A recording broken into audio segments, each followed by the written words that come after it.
Hi everyone, we're pleased to be joined by the new head coach of Siena basketball, Jamion Christian. I'm AJ Kanell.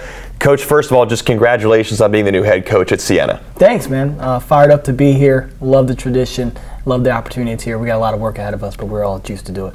Now, you come over from Mount St. Mary's, and there's some thought that, there's some similarities between that program, that school, and Siena College. So how do your values align with Siena College, and how much was that a factor in picking Siena and choosing to come here, some of those similarities? Well, the similarities are everything. Obviously being a player at Mount St. Mary's to being a head coach there, spending 10 years understanding, how to understand the Catholic faith and how you can use that in your recruiting and how important it is for the foundation of your program.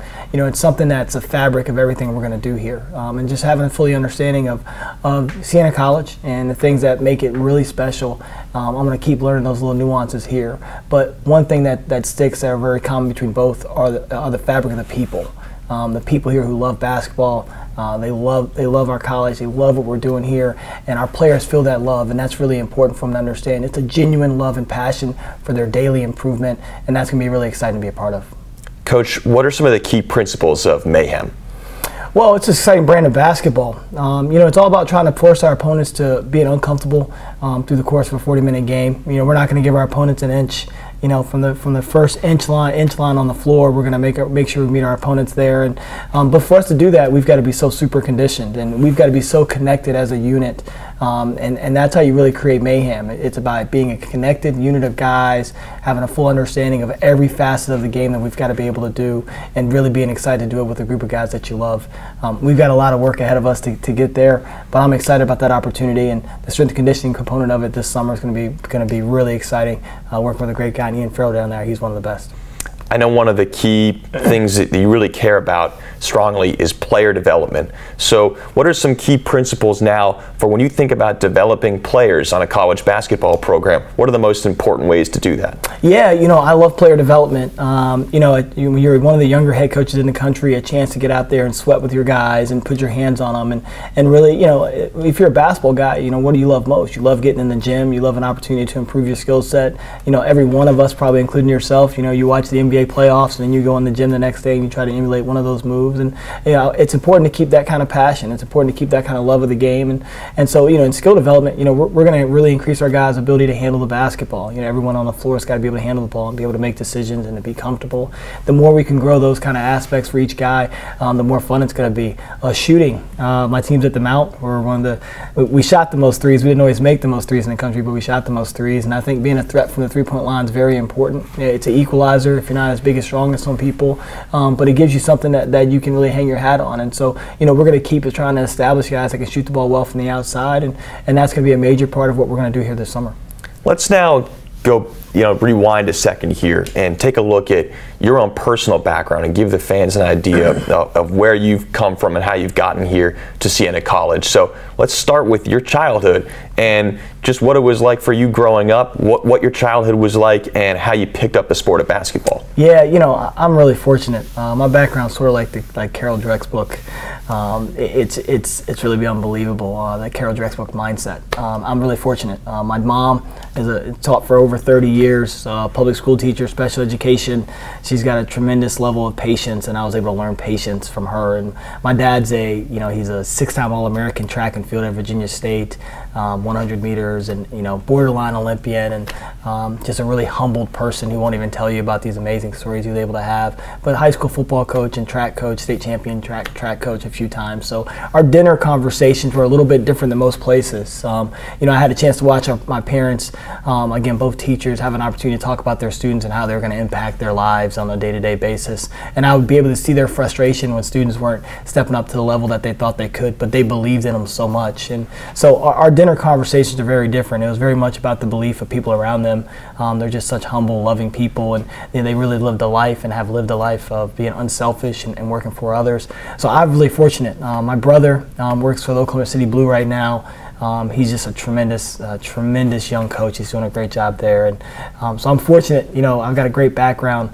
A lot of younger cousins, so I had to teach everyone how to play basketball when we were probably 6 or 7 years old. I had to literally organize the pickup games in the neighborhood, and so I'm really fortunate looking back on it with our background there with our family, and they're going to be up here and rooting the Saints on like no other. You said your dad was a prolific track star. Was there ever some thought for you that you might go down that path, or did you for a time? Yeah, so I ran cross country for a bit in high school, really just to get into shape for basketball season, and we finished top 5 in the top 5 the 2 years I ran cross country, and it was great to be a part of a team where I just wasn't the best player, and I had to learn how to fit in with different personalities, and it was one of the most fun times of my life, and just learning how important a team dynamic is for everything you're trying to do. I mean, when you look at any kind of track and field contest, it's like an individual sport inside of a team sport, right? And so that understanding the importance of that individual and how to grow that individual, and our coaches did such a great job at that age of talking to us about how that individual can impact the end of the game and at the end of the meet, and so that was so important for us. And so I thought about going that way, but I was way more baseball, basketball, and my dad set such high stakes there in track and field that I didn't necessarily want to go into those shoes. I was looking for an opportunity to chart my own pathway.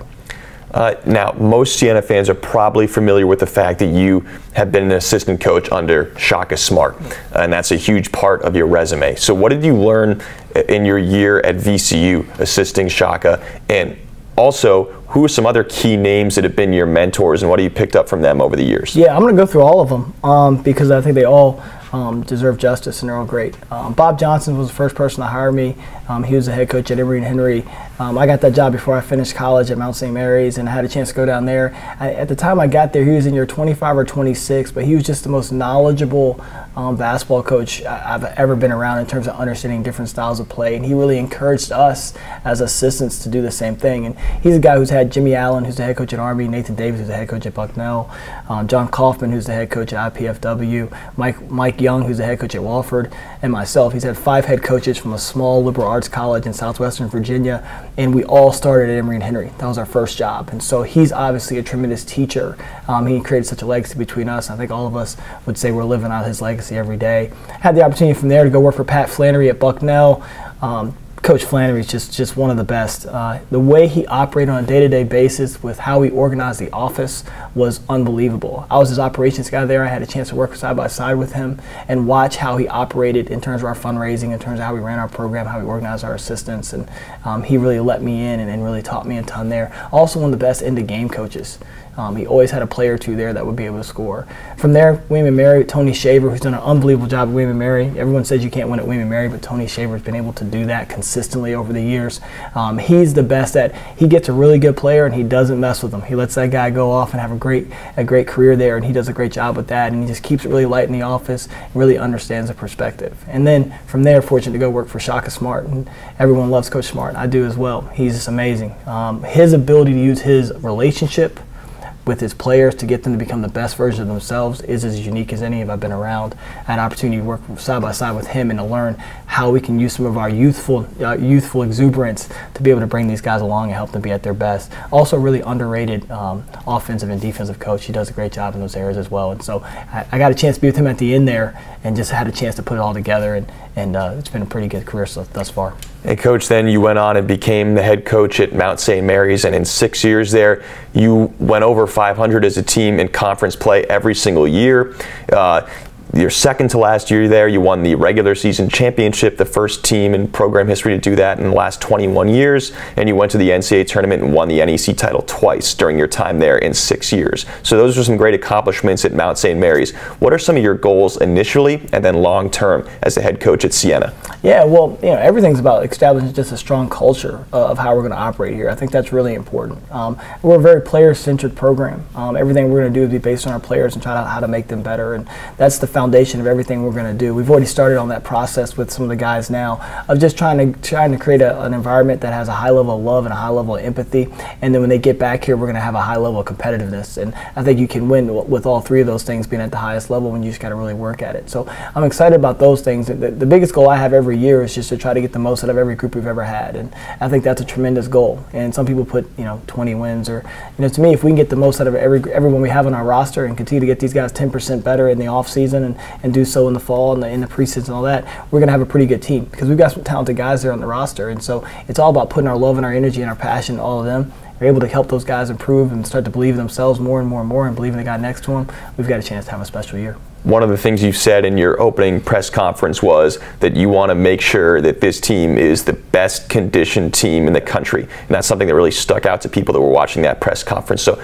how do you go about doing that? Well, we've got a great strength coach, and Ian Farrell. He does a tremendous job, and so I'm excited for opportunity to work with him. And as we're going to get together and really going to open this box of creativity for him and let him go and attack these guys. And again, if we're going to force our opponents into being uncomfortable, then we've got to first love being uncomfortable, and we've got to really enjoy doing that and enjoy that process of growth by being uncomfortable. And we're going to try to put them in that kind of situation, every week with something different and something to keep their mind rolling. And I think it's something that's going to happen. It's going to be able to keep our guys connected and growing together, right? Because through blood and sweat, you grow together as a unit, and you have a lot of respect for the guy next to you who's able to go through that, and then there's a level of camaraderie that's built on trying to do something really, really tough and doing it together, and I really enjoy that process of growth that starts through our conditioning. Let's talk about recruiting, and when you talk about recruiting athletes to Siena College, you obviously did a great job of finding great talent at Mount St. Mary's. What are some of the top bullet points going to be on your recruiting pitch to your system here at Siena and to the school? Yeah, well, I love guys with size. First of all, basketball-wise, I love guys with great size. So we want to be bigger. We want to be top 4 in size within our league, and we want to be able to grow our athleticism that way. And if we can bring guys in early and redshirt them, that'll be even bigger benefit, because I think they get a chance to understand the school even better and get a chance to understand what we're trying to do. And then their peak performance years are later in their careers, so that's going to really help. We want guys that have great skill level, pass the ball, shoot the ball will become major factors for us. I love athleticism. Obviously, everyone does. I think there's a level of athleticism you have to have, but you need athleticism and understanding. You can't just have one or the other, and so we've got to find the guys that are able to do that. And then we're always looking to have a lot of guys that shoot the ball. And so if we can tilt the pendulum towards having more guys that shoot the ball than not, we're going to be in a pretty good place.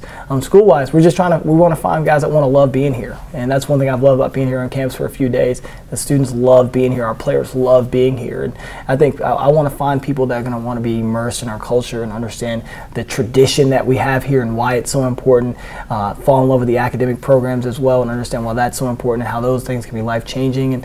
And so I'm excited about that process of being at a place where you can pair both those ideas together and have a lot of fun. All right, Coach. Well, we are so happy to have you here at Siena College. Once again, congratulations on being the new head coach at Siena. Thanks. Fired up here. Excited to get to work. For Jamie and Christian, I'm AJ Kanell. Thanks for watching.